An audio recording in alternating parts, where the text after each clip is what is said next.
Okay. Now I've got my notes right here. All right.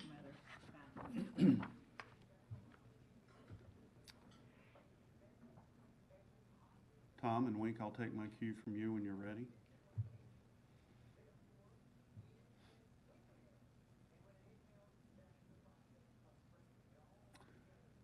Let's stop. I know that's creating some background noise. Hold on just a second.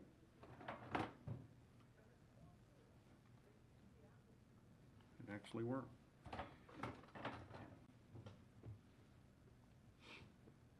Ready? Good morning, everyone. My name is Dan Summers. I'm Director of Collier County Bureau of Emergency Services and Emergency Management. Thank you for joining us on what we'll kind of refer to as our first hurricane or tropical storm Ian update today. And there are a lot of points we want to go over. I'm going to give you some readiness tips and some preparedness information, talk to you a little bit about where the county's situational readiness is today. County Manager Amy Patterson is here. Amy will follow me with a few discussions on general government operations, and after that I'll be glad to take a few questions. We do have a firm stop time today at 11:45 so that we can have some other coordination calls with our federal, state, and local partners. My first message to you all out of about 8 or 9 important points today is to remind you that please, this storm sets the stage for rapid changing events. Now today we have seen some fluctuation to the north in the storm's track, which is good. That helps reduce our impact. However, historically we have seen fluctuations in the track that at the last minute, which is our real concern, a last minute change gives us a meteorological surprise, meaning that we might have a change in intensity, course, we might have a change in storm surge inundation, and unfortunately, we might have that possibility that some of those activities or the potential, if it occurs, the potential for evacuation could be in the evening hours. And we don't like to do any evacuations in the dark. It's just way too dangerous. So again, be prepared, monitor carefully for any last minute track changes because we may have to react quickly and you may have to react quickly. Coastal flooding, coastal surge.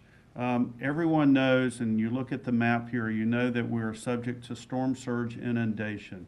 We're on the right quadrant of the storm potentially. We could even have moderate weather conditions and have substantial storm surge inundation. So we want to be careful about that. Our low-lying coastal communities could be vulnerable with the storm surge impacts as opposed to having just wind, rain, and storm surge. When we talk about reminding you about your individual risk, evaluating your risk for preparedness or evacuation, you need to think about the process as what generates the least risk for me.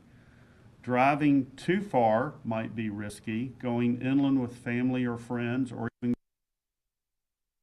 as an evacuation possibility for you is certainly an option. It looks like the track is not going to have any effect on the east coast of Florida. So we suggest to you that if you have the means and you desire later on to possibly voluntarily evacuate to the other coast, that is certainly an option at this point. So again, it's an individual decision. Base it on least risk. Let me remind you that while we will be prepared, if necessary, to open shelters, shelters are simply a refuge.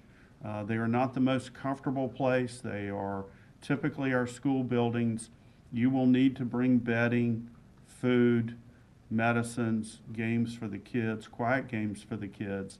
But understand that if we have those shelters open, if it becomes necessary, you might be a little more comfortable, depending on your coastal risk, of sheltering in place or sheltering with family or friends well inland or considering an evacuation to the other coast.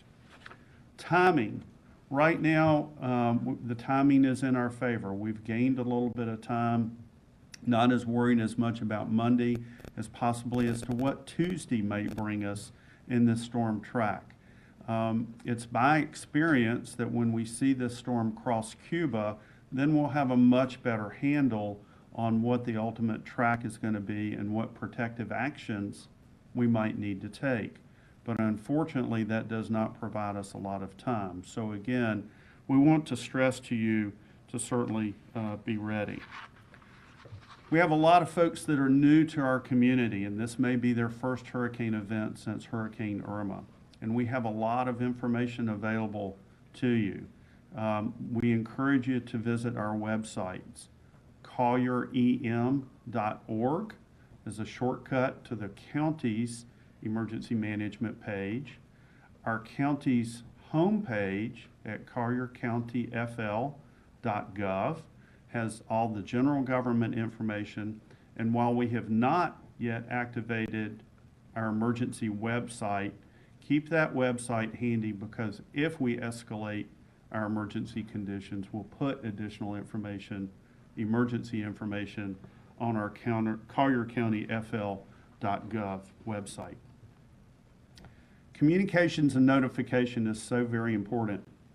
Pardon me. Alert Collier. AlertCollier.com is the county's mass notification system. If you have not registered with Alert Collier, we encourage you to do that. We can get information to your email, your cell phone, your text as well, and give you updates possibly about hurricane watches, warnings, any evacuations, boil water notices, those type of things. So please subscribe to Alert Collier. Let's talk about fuel. Fuel is always a problem during these major disaster events. We've seen a lot of folks filling up tanks in the last couple of days, and that's a good thing. All the ports are open. We know there have been some intermittent closures of fuel stations, but they all seem to be reopening fairly quickly. All the ports in the state of Florida are open.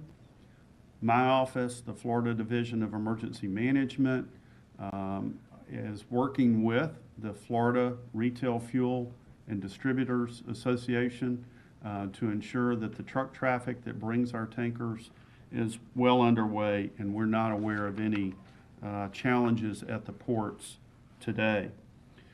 Gas Buddy. If you don't have the app on your phone, Gas Buddy can save you a lot of time running around town potentially looking for gas. So Gas Buddy will let you know about stations that are open or closed. The last thing I want to mention to you is to have some comfort in that Collier County is well rehearsed. We practice for these events. We have a well-organized team. We have contractors on standby. We have direct communications with the Florida Division of Emergency Management, the Federal Emergency Management Agency, and we know that we can work through these challenges that may be ahead. Again, we have a very unusual track. Right now we have about 40 counties in the state of Florida that are potentially impacted based on this forecast. So, a lot of potential demand on disaster supplies and resources. We saw that during Hurricane Irma, and once again, we prevailed and plowed through those challenges, working with our federal, state, and contract partners. My last comment before I turn it over to the county manager is be patient. I ask you to be patient, be ready. We ask our citizens to help be part of the solution, and most importantly, help your neighbor. This is what brings Collier County together during difficult times, is that we all roll up our sleeves and go to work, come back to getting Collier County into pre-disaster conditions, and it certainly brings a community together, so we all need to pitch in. I can't thank enough our public safety partners, our non-governmental agencies, our human service agencies that we rely on so heavily after these events to work with us. Let me turn it over to County Manager Amy Patterson for some general government discussion, and I'll take any questions. Amy? Thank you, Dan. Again, my name is Amy Patterson, and I'm going to talk just for a couple of minutes about our governmental readiness. We have spent the last several days getting to a high state of readiness. You will continue through the weekend to see county staff out and about, checking systems, checking our parks, and buttoning things down for the potential weather. This has been an above average rainy season, and as we all know, there is a lot of water in swales and other places throughout the community.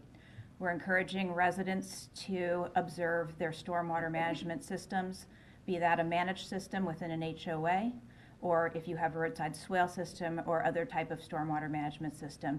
You are our eyes and ears out there and know the way that these systems typically perform and how they look when something is different. If residents can clear debris and other items that may be blocking some of those stormwater management systems, grates and inlets, that is excellent. If you are seeing things with your stormwater management systems within your communities that are managed by your community, please be reaching out to your HOAs over the following days. If you are in an area that is managed by the county, we have folks out in the field, as I said, who will be out and can help if you're observing unusual conditions or blockages. I'm going to provide at the end of this our phone number for road maintenance, who also performs stormwater maintenance, and they will be available all through the weekend, including an on-call number. As far as the rest of the agency, we are fully coordinated with our partners, including the sheriff and other constitutional officers, the cities, the state and federal governments, the South Florida Water Management District, and the Big Cypress Basin, and numbers of other entities. So we are in a state of preparedness and are carefully watching the track. Finally, I'll touch on our utilities, who are also fully ready. We have placed assets and equipment throughout the community in order to be able to utilize them at a time of need.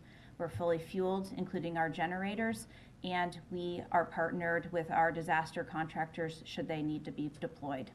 With that, I'm going to give you the phone number for our road maintenance division, which again includes stormwater, should residents be observing any unusual conditions out there. That phone number is 239-252-8924, and again, there is an on-call service as well should you have any needs at night. With that, I'm going to turn it back over to Mr. Summers. Amy, thank you. Let me mention as well that usually what kicks off these events is a local state of emergency. We are still discussing the activation of a possible local state of emergency. We'll continue to review that and discuss that as we see weather conditions, as we look at timing, and certainly under the direction and coordination with the Board of County Commissioners. So right now we're continuing to monitor and have not activated that, but again, we'll monitor that, let you know if we make the decision to call a special meeting for a local state of emergency. Do you have any questions for me or Ms. Patterson?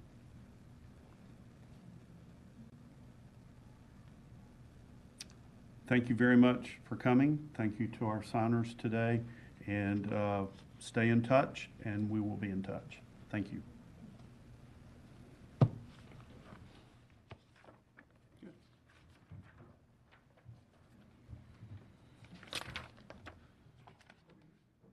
Steal your pen. I'm a pen too. That's a good one. Is that good? All right, give you another? Yes, Okay. of course.